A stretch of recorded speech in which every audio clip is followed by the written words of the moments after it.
حي على الفلاح.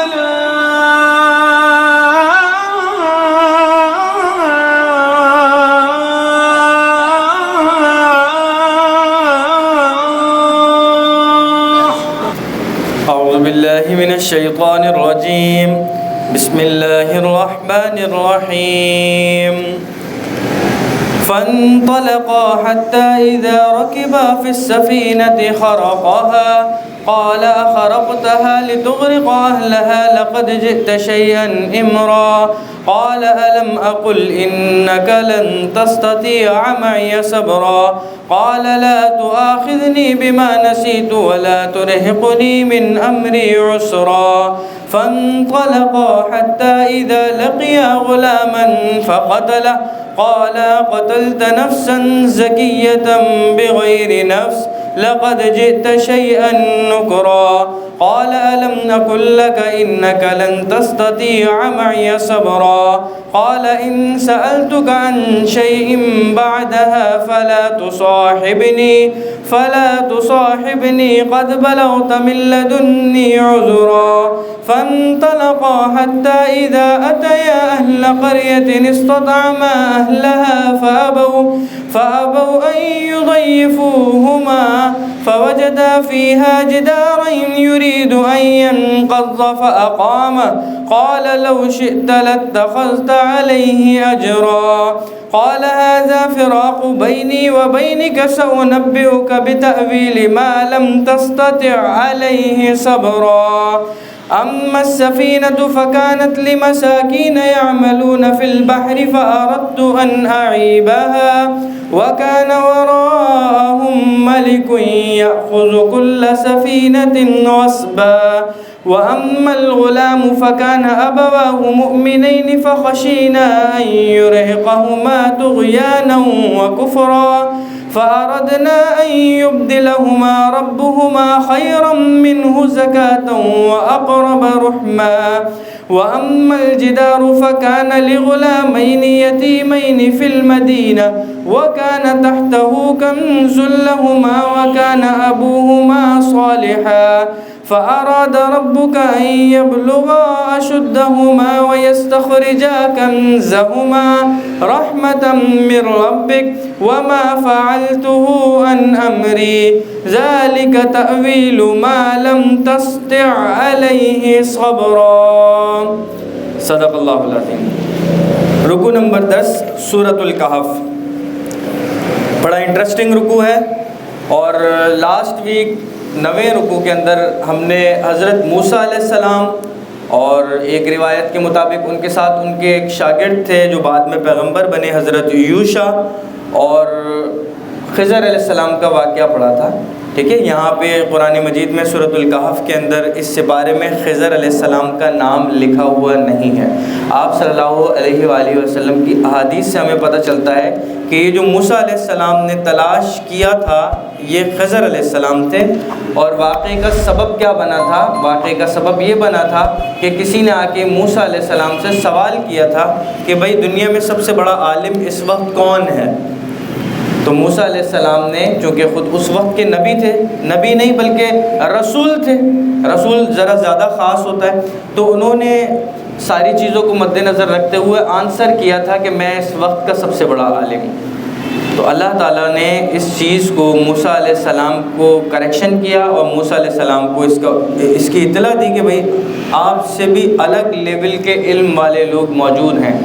ٹھیک ہے, اور پھر موسیٰ علیہ السلام ان کی تلاش کے اندر سفر کے لیے نکلے جس کا واقعہ پیچھے رکوع کے اندر بیان ہو چکا ہے.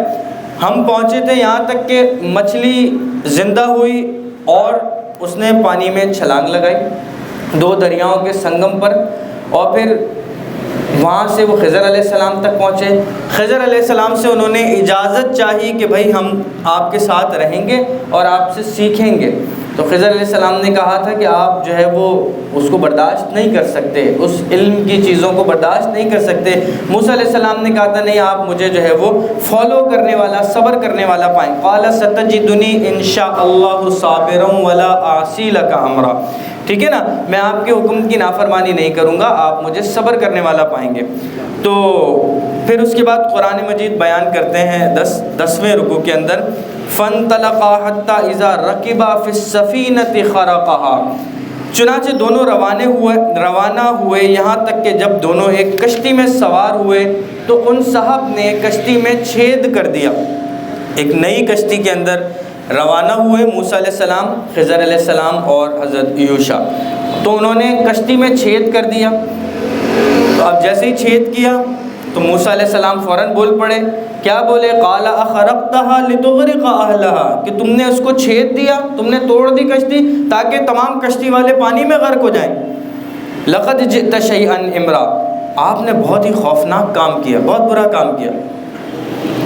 تو ڈیل کیا ہوئی تھی؟ چپ رہنا ہے.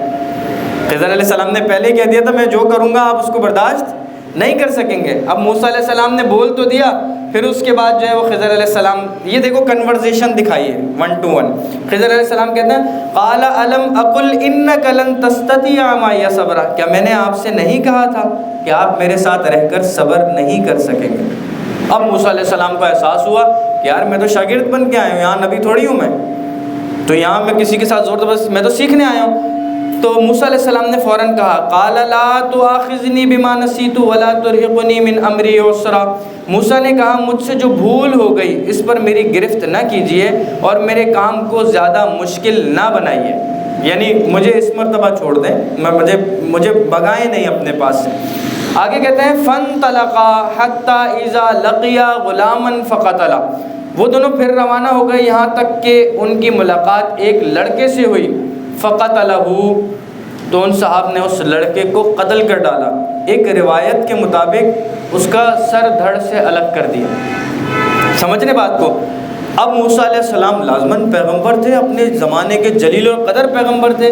موسیٰ علیہ السلام پھر غصے میں آئے, انہوں نے بولا قال اقتلت نفسا زکیۃ بغیر نفس, موسیٰ بول اٹھے ارے یہ کیا کیا آپ نے, ایک پاکیزہ جان کو ہلاک کر دیا.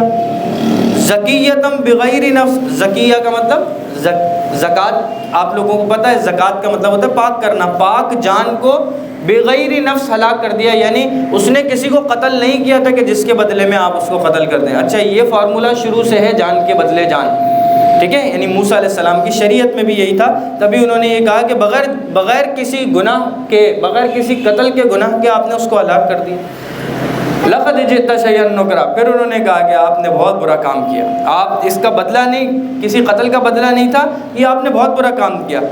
اب یہاں سے اس آیت سے 16واں سپارہ شروع ہو رہا ہے. خضر علیہ السلام پھر دوبارہ سے جواب دیتے ہیں قال الم اقل لک انک لن تستطیع معی صبرا, کیا میں نے آپ سے یہ بات نہیں کہی تھی؟ انہوں نے کہا میں نے آپ سے یہ بات نہیں کہی تھی کہ آپ میرے ساتھ رہ کر صبر نہیں کر سکتے, نہیں کر سکیں گے آپ صبر. اب پھر موسیٰ علیہ السلام کو احساس ہوا یار میں نے پھر جو ہے نا بیچ میں بول دیا. تو پھر انہوں نے کہا قال ان سألتک عن شیء, 2 دفعہ ہو گیا نا, انہوں نے کہا ان سألتک عن شیء بعدها فلا تصاحبنی, کیا موسیٰ بولے اگر اب میں آپ سے کوئی بات پوچھوں تو آپ مجھے اپنے ساتھ نہ رکھیے گا, یعنی جو آپ لوگ کہتے ہو نا لاسٹ وارننگ دے دیں, لاسٹ وارننگ, تیسری وارننگ, تیسری باری میں تھا, آپ مجھے اپنے ساتھ نہ رکھیے گا, یقیناً آپ میری طرف سے عذر کی حد کو پہنچ گئے. یعنی 2 دفعہ میں نے غلطی کر دی, اب تیسری مرتبہ اگر میں کروں تو بس آپ کی طرف سے یہ بات لاجیکل ہے, پھر ٹھیک ہے آپ مجھے الگ کر دیجیے گا. فانطلقا, قرآن پھر تیسری مرتبہ کہتا ہے فانطلقا, یعنی پھر وہ دونوں روانہ ہوئے. حتی اذا اتیا اہل قریہ, یہاں تک کہ وہ ایک بستی کے اوپر آ گئے. بستی والوں کے پاس پہنچے تو اس کے باشندوں سے انہوں نے کھانا مانگا. فَأَبَوْا أَن يُضَيِّفُوهُمَا, انہوں نے ان کی مہمان نوازی کرنے سے, انہوں نے ان کی میزبانی کرنے سے انکار کر دی, منع کر دیا بستی والوں نے. پھر آگے اس بستی سے چلے, بستی سے نکلے. فَوَجَدَا فِيهَا جِدَارًا يُرِيدُ أَن يَنقَضَّ فَأَقَامَ, تو باہر ایک دیوار ٹوٹی ہوئی تھی جو گرنے والی تھی. خضر علیہ السلام نے اس دیوار کو سیدھا کر دیا, اس کی مرمت کر دی. اب موسیٰ علیہ السلام پھر یہاں پہ بول پڑے, ٹھیک ہے, کیا کہتے ہیں قال لو شئت لاتخذت علیہ اجرا, آپ کو چاہیے تھا کہ یہ جو آپ نے کام کیا تو اس کے بدلے میں ان سے کھانا لے لیتے, مزدوری لے لیتے. آپ نے اتنے برے بدتمیز, بد سلیقہ, بد تہذیب لوگ کہ انہوں نے یار مہمانوں کو ایویں ہی روانہ کر دیا، کوئی مہمان نوازی نہیں کی، بھوکے تھے ہم، پیاسے تھے، ہم نے مانگا، انہوں نے منع کر دیا، تو آپ اس کا ایٹ لیسٹ اس کام کی ان سے اجرت طلب کر لیتے، کھانا مانگ لیتے۔ اب جو ہے نا وہ خضر علیہ السلام نے ان کو سیدھا سیدھا قال ھذا فراق بینی و بینک، یہ آپ کے اور میرے درمیان علیحدگی ہے، یہ جو آپ نے بس تیسری دفعہ آپ بول پڑے نا، یہ آپ کے اور میرے درمیان علیحدگی ہے بھائی، اس طرح نہیں سیکھ سکتے۔ تو انہوں نے کہا سأنبئک بتاویل، ہاں میں یہ آپ کے اوپر ایک کام کروں گا کہ علیحدہ تو ہو رہا ہوں لیکن اب میں آپ کو تعویلیں بتاؤں گا، آپ کو وجوہات بتاؤں گا کہ کون سا کام کس وجہ کی بنیاد پر کیا گیا، ٹھیک ہے۔ اب میں آپ کو ان باتوں کا مقصد بتائے دیتا ہوں جن پر آپ سے صبر نہیں ہو سکا۔ اما السفینہ، کشتی کا قصہ، سفینہ کہتے ہیں کشتی کو، کشتی کا قصہ جہاں تک کشتی کا تعلق ہے وہ کچھ غریب آدمیوں کی تھی جو دریا میں مزدوری کیا کرتے تھے۔ میں نے چاہا کہ اس میں کوئی عیب پیدا کروں کیونکہ اس کے آگے، اس علاقے کے آگے ایک بادشاہ تھا جو ہر اچھی کشتی کو زبردستی چھین لیا کرتا تھا۔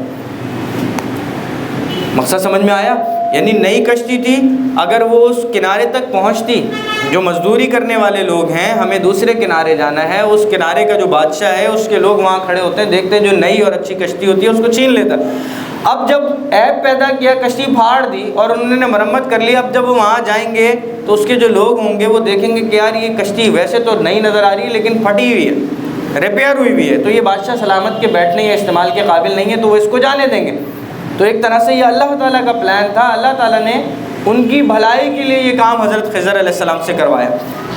ایک بات، ایک ریزن ہو گیا۔ دوسرا ریزن وَأَمَّا الْغُلَامُ، لڑکے کو جو قتل کیا تھا، فَكَانَ أَبَوَاهُ مُؤْمِنَيْنِ، اور لڑکی کا معاملہ یہ تھا کہ اس کے ماں باپ مومن تھے اور ہمیں اس بات کا اندیشہ تھا کہ یہ لڑکا ان دونوں کو سرکشی اور کفر میں پھنسا دے گا، یعنی یہ بڑا ہوگا تو اپنے ماں باپ، یعنی اس کے ماں باپ اس لڑکے کی محبت کے اندر کفر اور سرکشی نافرمانی کے اندر مبتلا ہو جائیں گے جبکہ وہ ابھی مومن ہے۔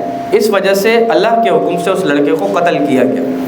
اس کے بعد فَأَرَدْنَا أَن يُبْدِلَهُمَا رَبُّهُمَا، فرماتے ہیں چنانچہ ہم نے یہ چاہا ان کا پروردگار انہیں اس لڑکے کے بدلے میں ایسی اولاد دے جو پاکیزگی میں بھی اس سے بہتر ہو اور حسن سلوک میں بھی اس سے بڑھ کر ہو۔ اب آ گئی تیسری بات، وَأَمَّا الْجِدَارُ، رہا دیوار کا معاملہ، فَكَانَ لِغُلَامَيْنِ يَتِيمَيْنِ فِي الْمَدِينَةِ، وہ دو بچوں کی ہے جو یتیم بچے ہیں شہر، اس بستی، اس شہر کے اندر، اور اس کے نیچے ان کا ایک خزانہ دفن ہے، اس کے نیچے ان کا ایک خزانہ دفن ہے، اور ان دونوں کا باپ ایک بہت ہی نیک آدمی تھا۔ اس لیے آپ کے پروردگار نے یہ چاہا کہ یہ دونوں لڑکے اپنی جوانی کی عمر کو پہنچیں اور اپنا خزانہ نکال لیں، اس وجہ سے انہوں نے وہ دیوار ریپیئر کر دی۔ اگر ریپیئر نہیں کرتے تو کیا ہوتا، وہ دیوار اس کے اوپر گرتی اور خزانہ ظاہر ہو جاتا، لوگ لوٹ لیتے، بچے ابھی چھوٹے ہیں، اپنا حق کلیم نہیں کر پاتے۔ بات سمجھ میں آ گئی؟ آگے کیا کہتے ہیں، رحمتم من ربک، یہ سب کچھ آپ کی رب کی رحمت کی بنا پر ہوا۔ وما فعلتہ عن امری، میں نے اپنی ذات، اپنی سوچ، اپنے ارادے سے کچھ نہیں کیا۔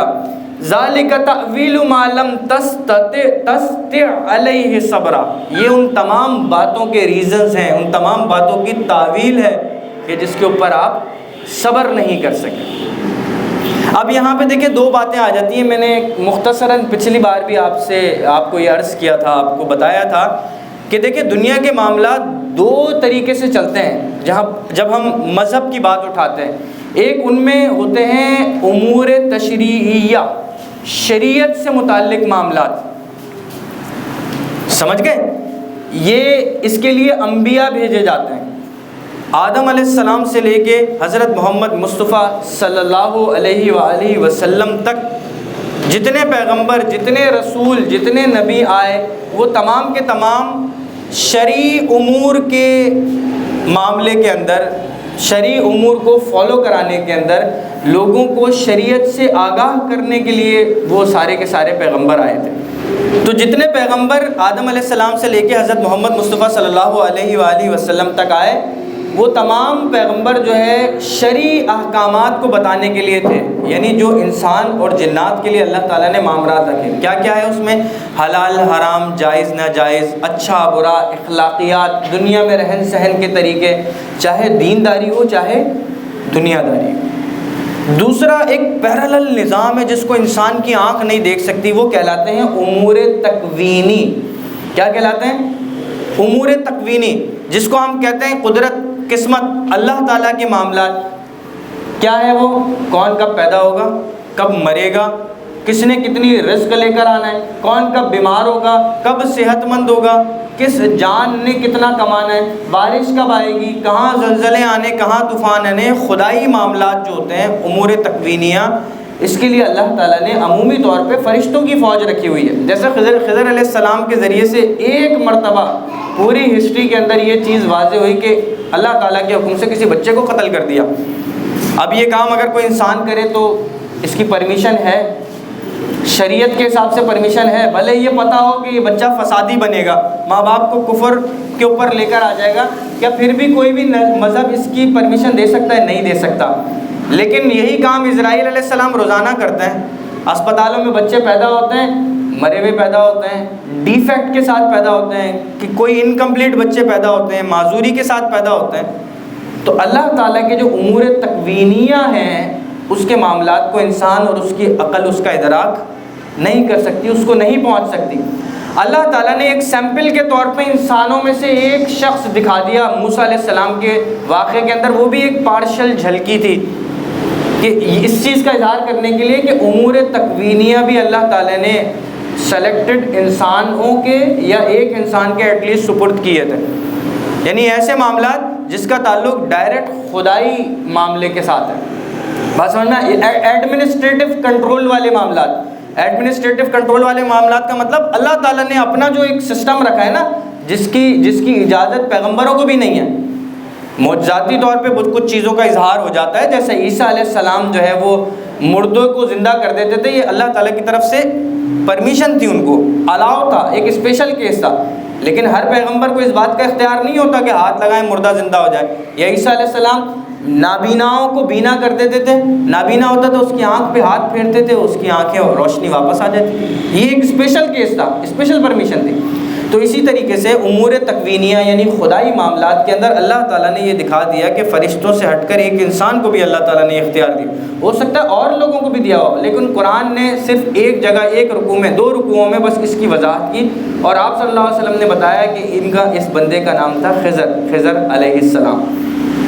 اب آ جاتے ہیں اس بات کی دوسری انڈرسٹینڈنگ کی طرف، وہ یہ ہے کہ موسیٰ علیہ السلام اگر ان تینوں معاملات میں کسی ایک پہ بھی نہیں روکتے، ان کو کشتی کو پھاڑنے پہ نہیں روکتے، بچے کو قتل کرنے پہ نہیں روکتے، دیوار کے سیدھے کرنے پہ نہیں روکتے، تو موسیٰ علیہ السلام جو ان کو شریعت دی گئی تھی، جو ان کی ڈیوٹی تھی نا، وہ انکمپلیٹ ہو جاتی ان کی۔ یعنی موسیٰ علیہ السلام کو اللہ تعالیٰ نے جو رولز ریگولیشنز دیے ہیں، اس میں تو بغیر کسی گناہ کے کسی کو قتل نہیں کیا جا سکتا، کسی کی پراپرٹی کو نقصان نہیں پہنچایا جا سکتا۔ اگر موسیٰ علیہ السلام خضر علیہ السلام کو نہیں روکتے، یعنی یہ ان کی بھی آزمائش تھی۔ وہ کس طریقے سے تھی آزمائش؟ کہ خضر علیہ السلام کو موسیٰ علیہ السلام نے روکا، اپنی ڈیوٹی پوری پرفارم کی۔ اس کا ریزن خضر علیہ السلام نے امور تکوینیہ میں بعد میں بتا دیا ان کو کہ بھائی یہ اس ریزن کی وجہ سے۔ لیکن ان 2 لوگوں کا ملاپ ٹیکنیکلی ہو ہی نہیں سکتا تھا، کیونکہ دونوں لوگوں کا ایریا جو ہے نا دنیا میں سرو کرنے کا وہ ڈیفرنٹ ہے۔ ان کا کام شریعت کو نافذ کرنا ہے، اور ان کا کام اللہ تعالیٰ کے وہ احکامات جو انسانوں کی سوچ، انسانوں کے ادراک، انسانوں کی نظر، انسانوں کی بصیرت، انسانوں کی سماعت سے اوپر ہے۔ بات سمجھ میں آ گئی؟ تو یہ تھا قصہ خضر اور موسیٰ، ٹھیک ہے؟ یہ قرآن میں اسی جگہ پہ تفصیل کے ساتھ پورا آیا ہے، سورۃ الکہف کا 9واں اور 10واں رکوع، اور مزید کوئی بات ہوتی ہے تو آپ لوگ پھر اس کے بارے میں سوالات کر سکتے ہیں۔ اللہ پاک سے دعا ہے کہ اس سلسلے کی وجہ سے جو کچھ ہم پڑھ رہے ہیں، سن رہے ہیں، ایک تو اس کو قبولیت کا درجہ بھی عطا کرے، اور دوسرا اس کو ہماری ہدایت کا سبب بھی بنائے۔ وآخر دعوانا ان الحمد للہ رب العالمین۔ حي على الفلاح